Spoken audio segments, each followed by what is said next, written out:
சில terms and condition வச்சிருப்பாங்க registration ஃபார்ம்ல. அந்த வகையில நம்மளுடைய குரோபதி சிஸ்டத்துல நம்ம இணையணும் அப்படின்னா அதுக்கான சில டேர்ம்ஸ் அண்ட் கண்டிஷன் நமக்கு இருக்கு.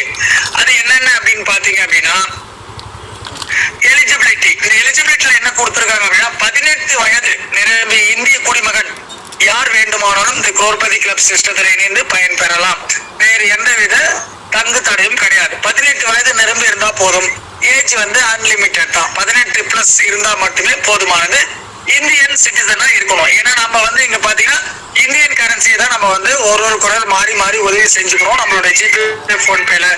அதனால நம்ம வந்து இந்த எலிஜிபிலிட்டிக்கு இந்த ஒரு கண்டிஷனை நம்ம பார்க்கணும். அடுத்தது இன்கம் டிஸ்க்ளைமர், வருமான உத்தரவாதம். இந்த வருமான உத்தரவாதம் அப்படின்ற இடத்துல என்ன சொல்லியிருக்காங்க அப்படின்னா எந்தவித வருமான உத்தரவாதமும் நம்மளுடைய கோஆபரேட்டிவ் கிளப் சிஸ்டம் சார்பாகவோ அது நம்மளுடைய நிறுவனர் சார்பாகவோ நமக்கு வழங்குவது கிடையாது. மாறாக இந்த கிளப் சிஸ்டத்துல நமக்கு எப்படி இன்கம் வருது அப்படின்னு பாத்தீங்கன்னா நாம ஒருவருக்கொருவர் மாறி மாறி உதவி செய்வதன் மூலமாக தான் நமக்கு வந்து இதுல உதவி வந்து நமக்கு கிடைக்குது.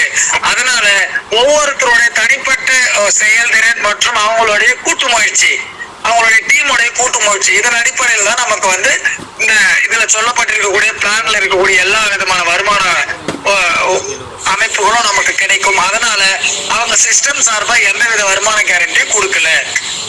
அடுத்தது டேர்ம்ஸ் அண்ட் கண்டிஷன்.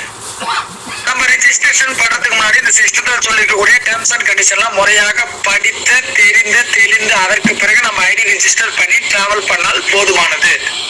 ரெஜிஸ்ட்ரேஷன் நீங்க உங்களோட சுய விருப்பத்தின் பேர்ல தான் நம்ம ஐடி ரெஜிஸ்டர் பண்ணணும். அண்ணா சொன்னாங்க, நண்பர்கள் சொன்னாங்க, பக்கத்து வீட்டுல சொன்னாங்கன்னு சொல்லி யாருடைய வற்புறுத்துதலின் பேர்லயோ அல்லது யாருடைய புறத்தூண்டுதலின் பேர்லயோ நீங்க ஐடி வந்து ரெஜிஸ்டர் பண்ணக்கூடாது.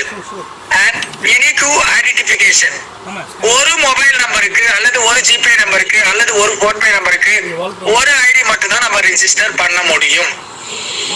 KYC requirement. KYC என்பது நம்ம 3வது நிலை கடந்த பிறகு நாம வந்து பாத்தீங்கன்னா இந்த KYC அப்படின்னு சொல்லக்கூடிய நம்ம ஒரு கஸ்டமர் நம்மளுடைய அடிப்படை தகவல்களான நம்மளுடைய Aadhaar card, pan card details, அது மட்டும் இல்ல நம்மளுடைய கரண்ட் அக்கௌண்ட் நம்பர் அண்ட் நம்மளுடைய IFSC கோட் நம்பர், அந்த அக்கௌண்ட் நம்பருடைய IFSC கோட், இது அனைத்துமே நம்ம சிஸ்டத்துக்கு தெரியப்படுத்த வேண்டும்.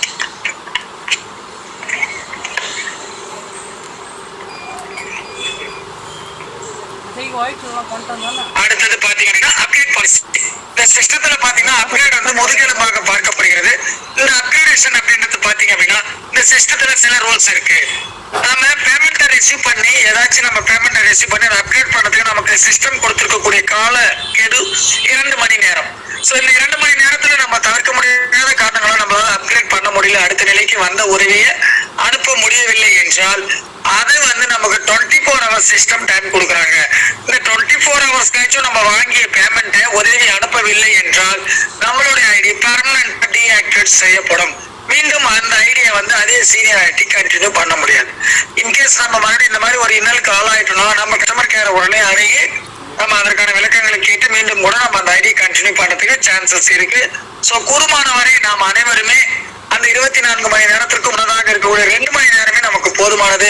பேமெண்ட்டை ரிசீவ் பண்ணி அதை அப்கிரேட் பண்றதுக்கு நமக்கு கிட்டத்தட்ட ஒரு 2 ஒரு 3 நிமிடமே போதுமானதாகும். ஸோ அந்த வேலையை நம்ம குயிக் அண்ட் ஃபாஸ்டா செஞ்சு முடிப்பதன் மூலமாக இது போன்ற அசௌகரியமான சூழ்நிலையை நம்ம தவிர்க்கலாம். அப்படி நீங்க 24 hours கழிச்சும் நீங்க வந்து பேமெண்ட்டை ரிசீவ் பண்ணி அதை அப்கிரேட் பண்ணவில்லை என்றால் உங்களோட ஐடி டீஆக்டிவேட் ஆகும். மீண்டும் அதே சீனியாரிட்டி உங்களுக்கு வழங்கப்படாது. அந்த ஸ்பான்சர் நினைத்தால் அந்த ஐடியை வேறு ஒரு நபருக்கு அதே சீனியாரிட்டி வழங்கிட முடியும். இது அந்த ஸ்பான்சருக்கு அந்த எலிஜிபிலிட்டி இருக்கு.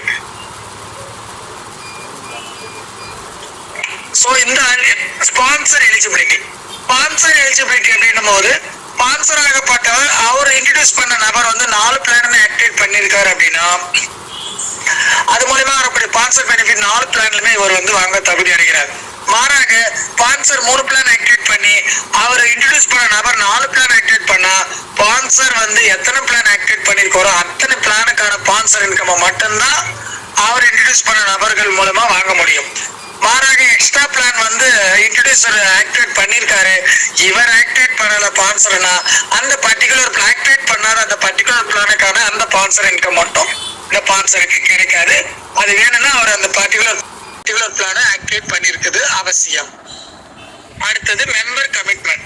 சோ மேல சொல்லியிருக்கக்கூடிய இந்த எல்லா விதிமுறைகள், எல்லா ரூல்ஸ் அண்ட் ரெகுலேஷன்ஸ், பாலிசி, இந்த ஸ்பான்சர் எலிஜிபிலிட்டி, அப்கிரேடு, KYC, இது எல்லாத்தையுமே இந்த குளோபரி சிஸ்டத்துல இணைந்த அனைவருமே இதை நம்ம முறையாக ஃபாலோ பண்ணணும் அப்படின்றத நமக்கு சொல்லியிருக்காங்க.